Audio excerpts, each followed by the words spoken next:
Like a real job? Where do you work? I work at Genuine African. Hey, hush. I can't hear her. Say it again. Genuine African Braiding. Okay, so like you have an employer, like a boss, and you get a paycheck. Yeah, I get paid every week. Okay, so you can identify with what I'm about to say. Anybody else have like a real job? Yeah, Braden. Well, I used to work at UFC. I got fired for breaking a kid's nose. Uh-oh. No good. Like the gym in Parker? Yeah. Okay, yeah, I think I know what you're talking about. But you had like a boss and a Yeah. paycheck and Yeah. et cetera, et cetera. Okay. Yeah. So you'll understand this too. So one of my very first jobs, my very first job was being a paper boy. My first job, like my first real job, was I worked at a bicycle store, and I actually worked at bicycle stores for a long time. But I remember I got my first paycheck, and I think I expected my first paycheck to be like $150. This was a long time ago. And I got it. Like I had done the math. I'd multiplied my hourly rate times the number of hours that I worked. I thought it was going to be like $150, but it wasn't, was it? It was like 127 or something like that. At first I thought they didn't know how to do math, but what money was missing? Your tax. Taxes and FICA, Social Security, and all these things. They take it out of your check before you even get it. Did you have that happen to you? Do they take taxes out? Yeah. Julia, you too? They do taxes? This year they started taking taxes. When you're younger, you often don't owe taxes, but they'll still take them out and you'll get them back later Last often. year I didn't have to, but this year since I'm like fully employed, Yeah. they're making me pay taxes now. Yeah. And that's kind of the standard, right? That's typically how that sort of thing works. And that's what's going on with our cabinet maker here in number 7. It says a cabinet maker earns $980 a week.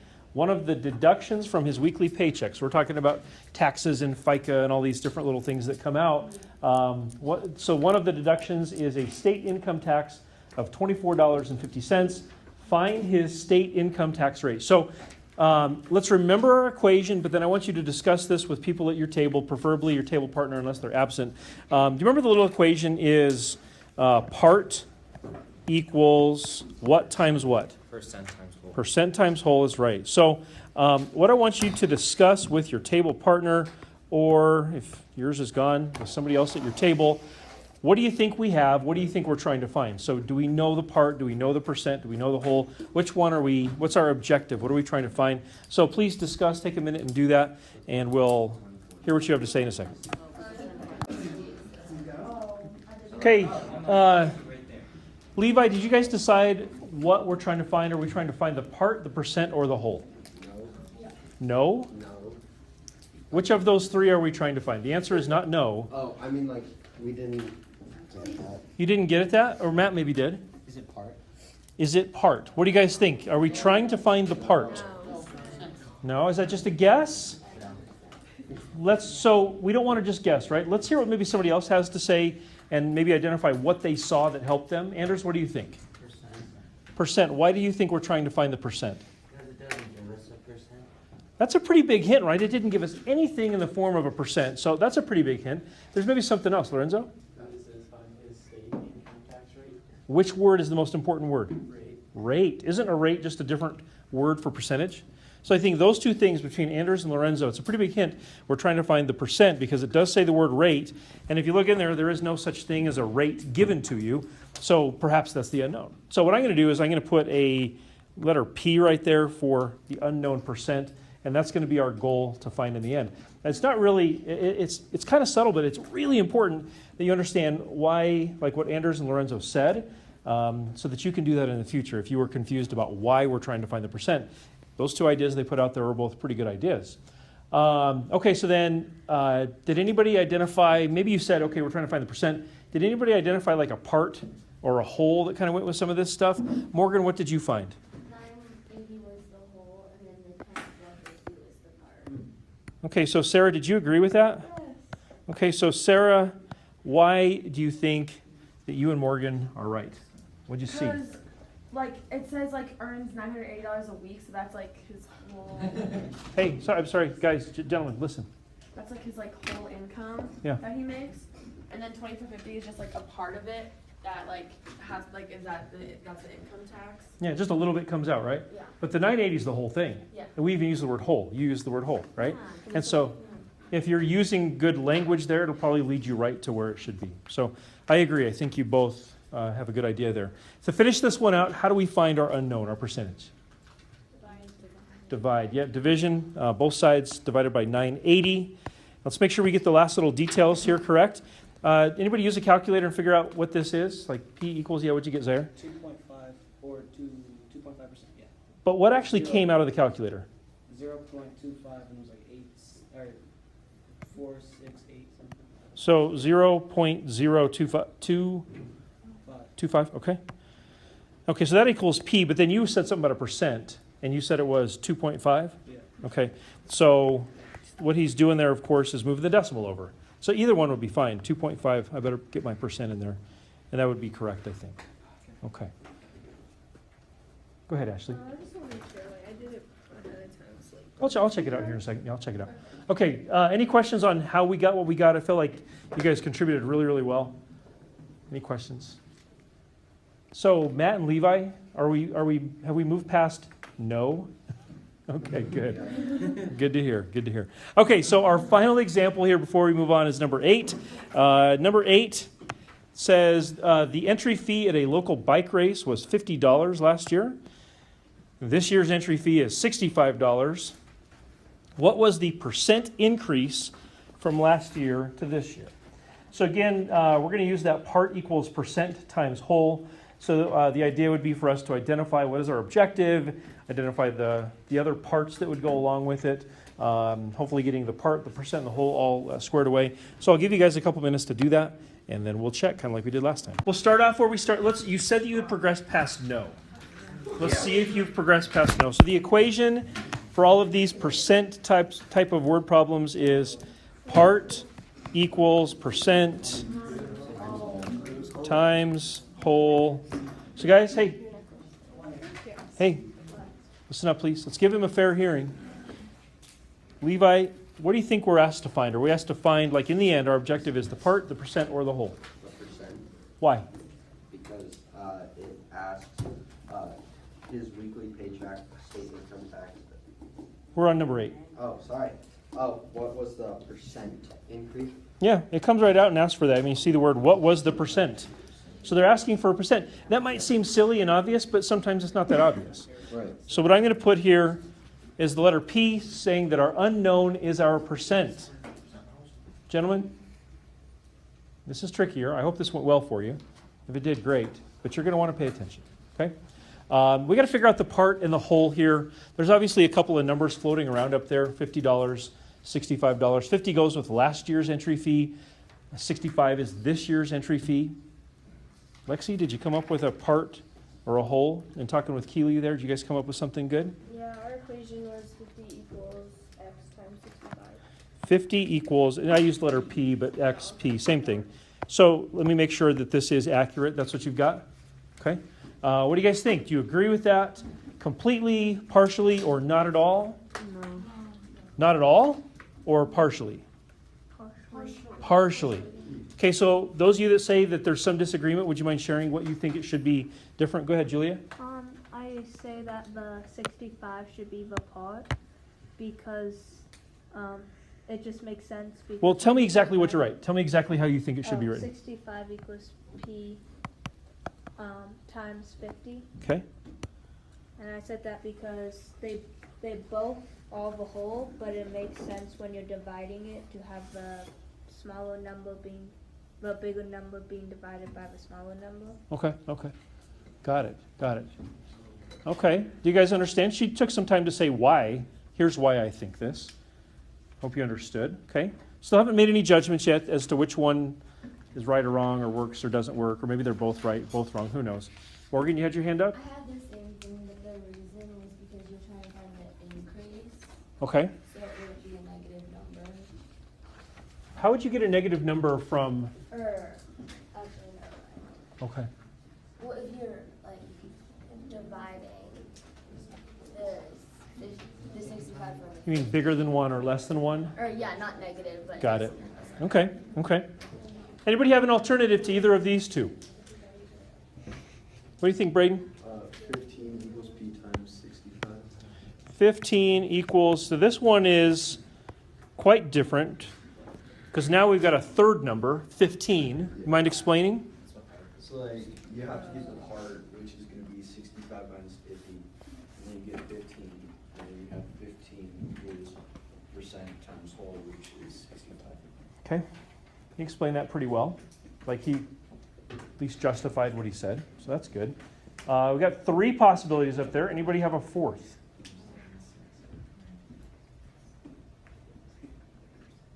So everybody feels like it's one of those 3 or you don't know. Is that fair? Okay, so I want to highlight the ones that I think will work. Because I think there might be more than one that we've written up there that'll work.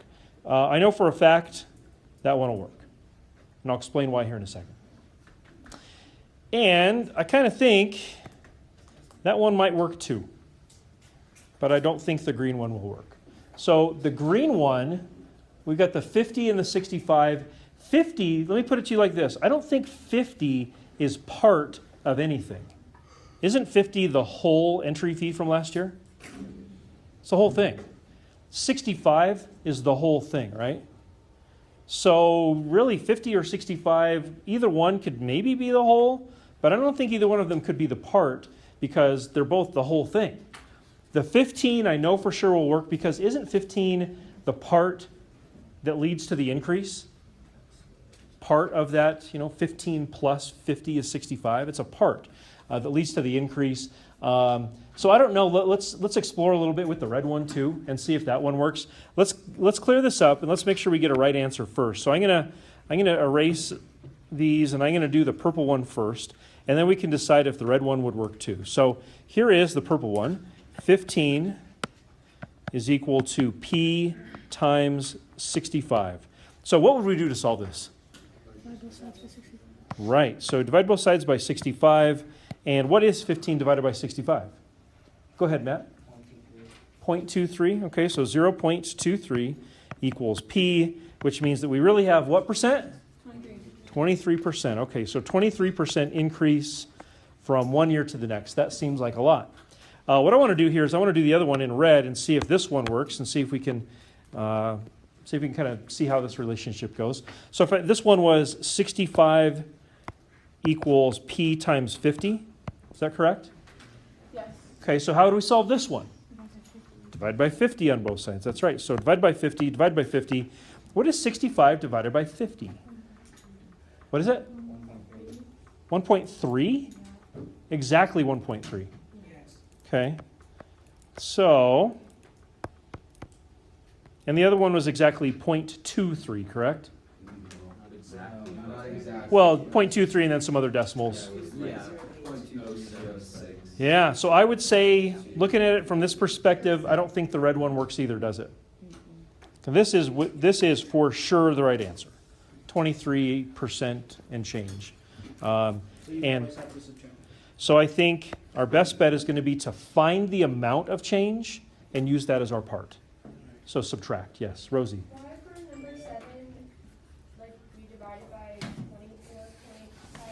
and not 13.50? Why did we? Well, it comes down to, and those questions can twist you up, right?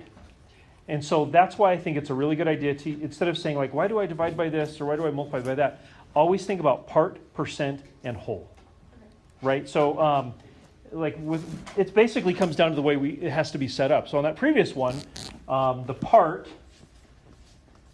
had to be the part had to be the amount of money that came out of his taxes, right? So it had to be $24.50. So that has to go here. The percent is the unknown, and the whole thing is his whole paycheck. So at this point, like this is the right equation. This expresses the relationship between the part, the percent, and the whole. And so what follows is just algebra. Like how do I get the P by itself? I got to divide by 980. Okay. So like the what you divide by is not something we get to choose. It's something that we have to do based on the way that it's set up. Yeah, okay. All right, so do you guys have any questions? I appreciate all of your input. That was really good, just hearing what you think and hopefully kind of zeroing in on the right way to go. Be really careful when you see this phrase right here. I'll highlight it for you. We saw percent decrease before with the video game question. If you see percent increase or percent decrease, you are likely going to have to subtract to find the part. Does that make sense? Whether it's percent increase or percent decrease, whichever way that goes, you'll probably have to do some subtraction to get the part, and then the whole would be like the original amount. Okay, fantastic. We're going to shift gears just a little bit. So some of these formulas we're going to recycle and reuse a couple of times as we move forward here. Let's take a look at number 1 together. It says a typical glacier moves about 304 feet in 1 year. That's 365 days, of course, in a normal year. Estimate the speed of a typical glacier in feet per day, rounded to the nearest 100th. So, there we go. The formula here is D equals RT. Have you guys ever heard of this before? Yes. Dirt, yes. It's not really what it's talking about other than if you're traveling on dirt, I suppose. But let's see if we can remember, or maybe for the first time learn, what these things stand for. Does anybody know or remember what the D stands for? Yes, sir. Distance. That does stand for distance. So what kind of units usually go with distance? Feet, meters, inches, miles, kilometers. Linear measurements, right? Micrometers, whatever. Yes, I get it. Yeah. Micrometer would be 1,000 times smaller than a millimeter. That's like microscopic. Super tiny. Yep. Is it microscopic? Probably. Yeah. I mean, Yeah. You could fit 1,000 micrometers inside 1 millimeter. So oh yes, for sure probably. microscopic. Hey guys, let me finish this before I get to your question. What does the R stand for? Rate. Rate.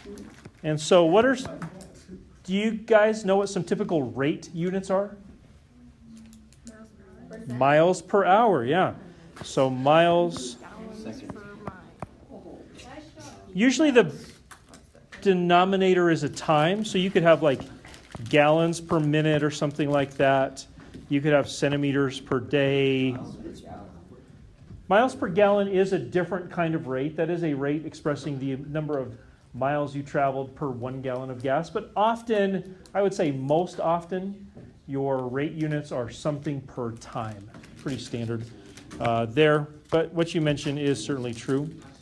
And then finally, what do you think the T stands for? T stands for time, of course, measured in seconds, minutes, hours, days, whatever. Levi, will you please be quiet? Yes. Thank you. Okay, so there was a question from, I've lost it already, I'm sorry. Who had their hand up a second ago? It was me, but it was just a stupid question, so don't answer it. Okay, fair enough. So, we're going to use this formula, D equals RT. What number would you guys plug in for D? Sorry? 304. 304, yep. 304 feet equals, what would we plug in for R? 365. It would be. Oh, we disagree. Wait, would it be 304 variable. over 365? Ooh, Wait, it would be 304. you're getting ahead of yourself a little bit. You're getting a little ahead of yourself. 365 is the time. No, it's the time. Oh my goodness. Hey. Guys, Zaire, will you turn around and face either the front or your table? Just not Deacon. That's not going well. So Braden, you'll see what I mean in a second about how you're getting ahead of yourself. One of these is unknown, kind of like the part equals percent times whole. 2 of the 3 are given to us. We were definitely given a distance. What's the other thing we were given, Hano? We were given a time, Which is, 365 days. that tells me that R is my unknown. So 365 would go in there for T, like you said. How do I solve this? Because I want to get the R by itself. You divide each one by 365. Divide by 365. That's right. So Braden, here is where, But like, hold on, let me finish my sentence. Here is where you kind of got ahead of yourself. You did the division immediately, right? yeah. I was looking for the it's R. like- It's a rate and like. you Braden. You're getting ahead of yourself. Here, sorry, let me sort of thing. So check out number 2. It says the diameter of a circle is 18 centimeters. Find the circumference of the circle, and I've given you the formula. Circumference equals 2 times pi times r. So let's go ahead and do A together.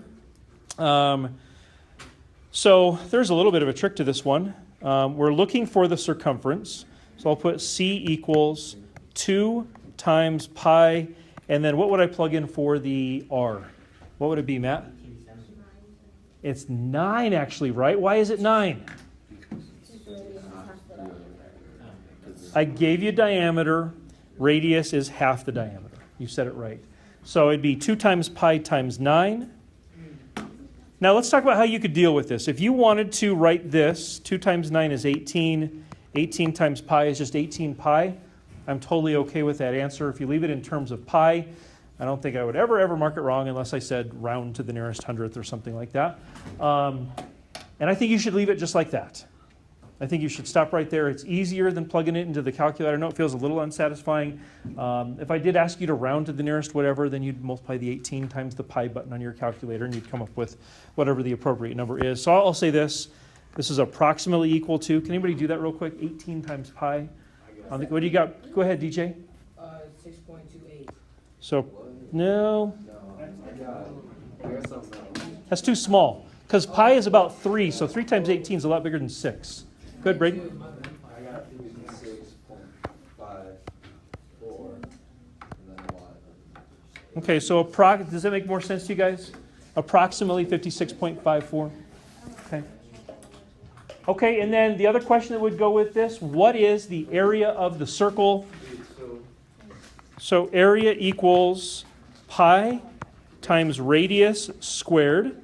And what did we decide the radius was? 56. No, that's the circumference is the 56 number. 9's the radius. It's half the diameter. So again, I would encourage you, just like we did before, 9 squared is really what? 81. So I would say the best way to write your answer here would be 81 pi. 81 pi. And by the way, what kind of units go with area? Squared. That's right. So this would be 18 pi centimeters squared, whereas up here the circumference would just be in centimeters. Question, Braden. So like on letter sign, would it want like 81 pi or would it want the actual answer? Good question. So if it says round to the nearest hundredth or something like that, then you got to do the 56.54 routine. But if it doesn't say anything about round to the nearest this or round to the nearest that, you need to answer with 18 pi or 81 pi. So that could be a point of frustration. Thanks for asking about that, because you might feel like you did it right and you might have done it right, but it wanted the exact version as opposed to the calculator rounded version. Okay, let's take a look at one last one here before we get going. We'll finish this up on Monday, but here we go. Example number 3. This is a good one. Mr. Anderson, that was match. Go. This is a good one to finish on, an interesting one to finish on, I suppose. Well, this is what we will practice a lot on Monday. So check this out. Do you guys remember from way back, I don't know, maybe a week ago, we looked at this word solve, and I asked you, do you guys know what solve really means? What's like another word for solve? Not equals. Find. Starts with the letter I. Identify. No. Isolate. Isolate. There it is. So when it says solve for B, that's just another way of saying isolate B. So get the B by itself. So guys, we're gonna leave with this. This will just take us a moment here to do. I want you to kind of file this one away, knowing that we'll practice this again on Monday. So if we're supposed to solve for B, over there on the right-hand side is the B by itself. Please don't pack up yet. Don't pack up yet. What's with the B that we need to get rid of? 1/3 in H. Can we get rid of the 1/3 first? Yeah. How do you get rid of 1/3? Multiply by the reciprocal is right. So what's the reciprocal of 1/3? 3. So I'm going to multiply both sides by 3/1. And on the right side, wouldn't the 3's cross cancel? Yeah. So I end up with 3V equals BH. Is the B by itself now? No. What's with it? H. And how's the H attached to the B? How do we get rid of it then? If I divide both sides by H, I end up with, look at that, there's B by itself. B is then equal to 3V over H. Using all those same equation solving skills that we were practicing before. Now, this is tough because the answer is not B equals 11 or -4/5. Hey, listen, let me say this before we go. This is the number one skill that chemistry teachers say, if only my incoming chemistry students were good at this sort of thing, we'd be in great shape. So whatever time you invest in this now, realize that when you take a chemistry class later on, you're investing in that too. We'll practice this some more on Monday. Have a great weekend. Good job today.